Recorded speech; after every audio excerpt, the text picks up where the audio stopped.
আসসালামু আলাইকুম। আশা করি সকলে ভালো আছেন। লাইভ ডাটা এন্ট্রি প্রজেক্টের তৃতীয় পর্বে আপনাদের সবাইকে স্বাগতম। গত দুই পর্বের প্রথম পর্বে আমরা দেখিয়েছি যে আমরা কিভাবে ফাইবার একটি প্রজেক্ট কমিউনিকেশন থেকে শুরু করে আমরা সেটা লিস্টিং করি এবং লিস্টিং শেষ করার পরে সেকেন্ড পর্বে আমরা দেখাই যে কিভাবে আমরা সেই লিস্টিংয়ে ইমেল কালেকশন করি এবং থার্ড এই পর্বে আমরা দেখাবো যে আমরা কিভাবে আসলে ক্লায়েন্টকে সেই কাজটা ডেলিভার করি এবং ক্লায়েন্ট আমাদেরকে কি ফিডব্যাক দেয়। তো থার্ড পর্বের প্রথম সেকশনে আমরা দেখব যে আসলে ক্লায়েন্ট আমাদেরকে কি ফিডব্যাক দেয় এবং এর পরের সেকশনে আমরা দেখাবো যে আমরা কিভাবে ক্লায়েন্টকে সেই প্রজেক্টটা ডেলিভার করি। তো আমি আপনাদের রিকোয়েস্ট করব যে পুরো ভিডিওটা কন্টিনিউ করতে, তাহলে আপনারা পুরো প্রসেসটা একদম শুরু থেকে জানতে পারবেন। তো চলুন ক্লায়েন্টের ফিডব্যাক দিয়ে ভিডিওটা শুরু করা যাক। তো যদি আমরা স্ক্রিনের দিকে তাকাই তাহলে আমরা দেখতে পারবো যে আমরা এই প্রজেক্টটা শুরু করি 15 আগস্ট 2025 এবং আমরা প্রজেক্টটা ডেলিভার করি 18 আগস্ট। সো আমরা পুরো প্রসেসটা আমরা পার্ট 1 এবং 2তে দেখাই যে আমরা কীভাবে এই প্রজেক্টটা শুরু থেকে আমরা লিস্টিং আউট করি এবং ইমেল কালেকশন করি এবং দেন আমরা দেখব যে আমরা কীভাবে এটাকে ডেলিভার করি এবং ডেলিভার করার পরে দেখুন যে ক্লায়েন্ট আমাদেরকে একটি সুন্দর 5 স্টার রিভিউ দেয় এবং সে লিখেছে great, will use him again. So client আসলে আমাদের এই প্রজেক্টটা পেয়ে বা এই কাজটা পেয়ে আসলে অনেক খুশি। তো আমরা যদি এইভাবে লাইভ প্রজেক্টের মাধ্যমে আপনাদেরকে যেভাবে দেখিয়েছি এভাবে যদি আমরা ক্লায়েন্টকে কোয়ালিটিফুল কাজ এবং কোয়ালিটিফুল রিসার্চফুল কাজ যদি আমরা প্রোভাইড করি তাহলে আশা করি যে ক্লায়েন্ট আমাদেরকে পরবর্তী প্রজেক্টগুলোতে ইউজ করবে। সো এইভাবে একটা ক্লায়েন্টকে আমরা রিটার্গেটিং করে বা ক্লায়েন্টটাকে আমরা অনেক লং টার্ম বেসে আমরা ধরে রাখতে পারি। সো এর পরবর্তীতে যখন এই ধরনের কাজ ক্লায়েন্টের থাকবে তখন কিন্তু সে আপনাকে দিয়েই করাবে। তো এটা খুবই ভালো যে আপনি যদি ক্লায়েন্টকে কোয়ালিটিফুল কাজ প্রোভাইড করেন তাহলে ক্লায়েন্ট আপনার কাছে সবসময় আসবে।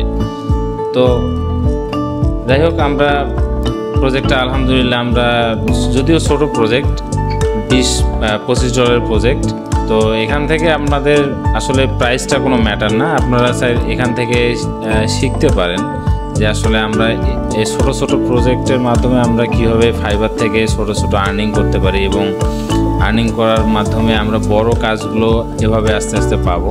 তো এখন আমরা দেখব যে আমরা কিভাবে আসলে এই অর্ডারটা ক্লায়েন্টকে ডেলিভার করি। তো অর্ডারের ভিডিওটা আমি যখন ক্লায়েন্টকে প্রজেক্টটা শেষ হওয়ার পরে ডেলিভার করি তখন আমি রেকর্ডেড করি। সো ওই রেকর্ডেড ভিডিওতে যদি কোনো ভুল ত্রুটি হয়ে থাকে আপনারা ক্ষমাসুলভ দৃষ্টিতে দেখবেন। প্রজেক্টটা ডেলিভার করার জন্য আমাদের প্রথমে ফাইলটাকে ডাউনলোড করে নিতে হবে। যেহেতু আমি এটা গুগল ডক ফাইলে কাজটা করি, আপনাদের যদি এক্সেল ফাইলে আপনারা করে থাকেন তাহলে এক্সেল ফাইল সেভ করে ফাইলটা আপনারা সরাসরি ক্লায়েন্টকে ডেলিভার করবেন। আমি এখান থেকে ফাইলটাকে আগে ডাউনলোড করে নেব, দেন আমি অর্ডার পেজে যাব। অর্ডার পেজে আপনারা দেখতে পাচ্ছেন যে প্রজেক্টটা এখনও অ্যাক্টিভ রয়েছে, রানিং রয়েছে। তো আমরা এখন এই প্রজেক্টটাকে ডেলিভার করব। তো ডেলিভার করার জন্য আমি কিভাবে কি করি সেটা আপনারা ফলো করতে পারেন। আপনারা যখন কোনো প্রজেক্ট ডেলিভার করবেন ক্লায়েন্টের কাছে তো আপনারা চাইলে এটা ফলো করতে পারেন।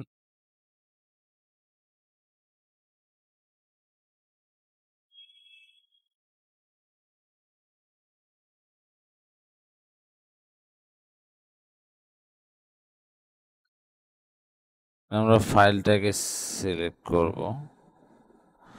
তো আপনাদের ডেলিভার করার সময় একটা টিপস দিয়ে নেই যে আপনারা যখন ডেলিভার করবেন তখন আপনারা একটা ছবি, প্রজেক্টের একটা ছবি আপনারা স্ক্রিনশট নিয়ে সেটা ক্লায়েন্টকে দিবেন। এতে হবে আপনার পোর্টফোলিওতে সেই ইমেজটা জমা হয়ে যাবে এবং ক্লায়েন্ট যখন কোনো ফিডব্যাক দিবে তখন সেটা আপনার প্রোফাইলে পোর্টফোলিও আকারে রিভিউ সহ আপনার কাজটা শো করবে।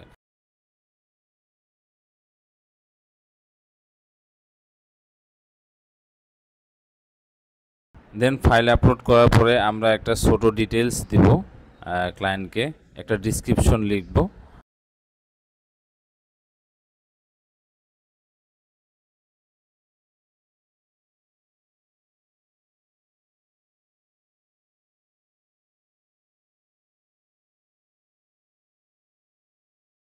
সো এভাবে ছোট ডিসক্রিপশন দিয়ে আপনারা ফাইলগুলো আপলোড করে আপনার কাজটা ডেলিভার করতে পারেন। তো আসুন দেখি আমরা কাজটা ডেলিভার করার পরে ক্লায়েন্ট আমাদের কি ফিডব্যাক দেয় এবং সেটা আপনাদের সরাসরি আমি দেখাবো যে যখন ক্লায়েন্ট কাজটাকে একসেপ্ট করবে বা কাজটাকে সে একসেপ্ট করবে কি না আসলে আমি কিছুই জানি না। আপনাদের সঙ্গে আমি সরাসরি এই বিষয়টা শেয়ার করতেছি। তো জানি না আসলে ক্লায়েন্টের ফিডব্যাক কি থাকবে। তো দেখা হবে ইনশাল্লাহ ক্লায়েন্টের ফিডব্যাক দেওয়ার পরে ইনশাল্লাহ ভিডিওটা কমপ্লিট করব এই ডাটা এন্ট্রি লাইভ প্রজেক্টটা। এরকম আরও অনেক সুন্দর সুন্দর ভিডিও সামনে আসবে। আপনারা চাইলে চ্যানেলটাকে সাবস্ক্রাইব করে রাখতে পারেন এবং আশা করি আপনারা নতুন বিষয় শিখবেন এখান থেকে। ধন্যবাদ সবাইকে।